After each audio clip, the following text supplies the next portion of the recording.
The tradition of good argument that I'm trying to advocate for is very much rooted in history.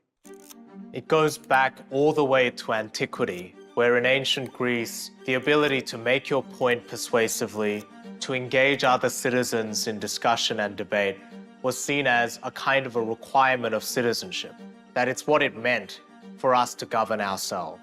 And that developed through tea houses and pubs and coffee houses in London, where while the debates of Parliament were going on, citizens would gather and have the same debates between themselves. That tradition kind of carries forth in the United States with a lot of the founding fathers starting debate clubs in colleges, viewing part of their role as leaders and as founders of a new country, as instilling in the nation that spirit of debate.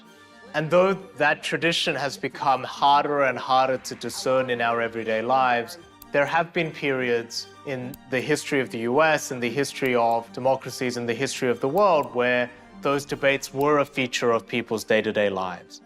One high-profile debate that comes to mind is the series of debates between the civil rights leader James Farmer and Malcolm X. If a dark-skinned Puerto Rican went down to Mississippi, he probably would be lynched too. Spanish, he wouldn't be lynched. These were a series of disagreements between people who were ostensibly on the same side, whose objectives were, in some sense, allied, but they were not shy about voicing their disagreements in really candid, strong, full-throated ways in the view of the public, knowing that the other side would respond respectfully, that they would be candid about the disagreements, and through that conversation, that they would be able to get somewhere they couldn't on their own.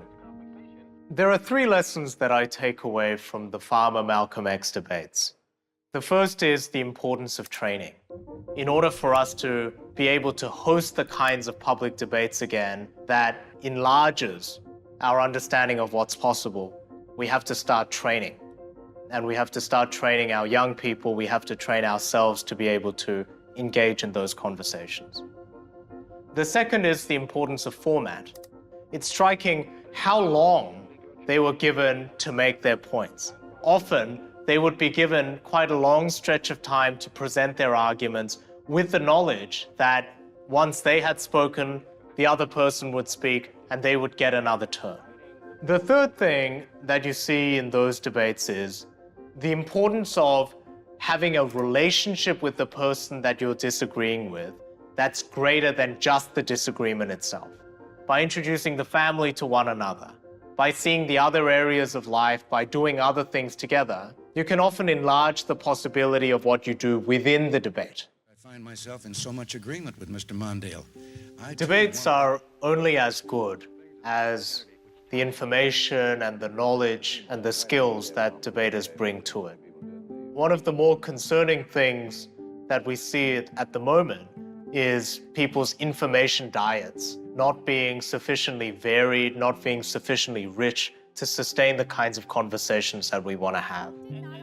We cannot allow the debates that we see on cable television to be a kind of a replacement for the disagreements that we should be having in our day-to-day lives.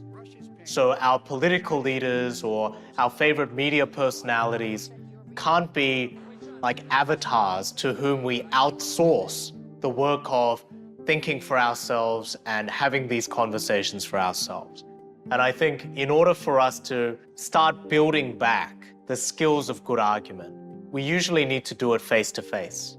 And we might need to do it in the absence of an audience to start with, so that we resist the urge to perform for an audience, but rather listen and respond to the person across from us.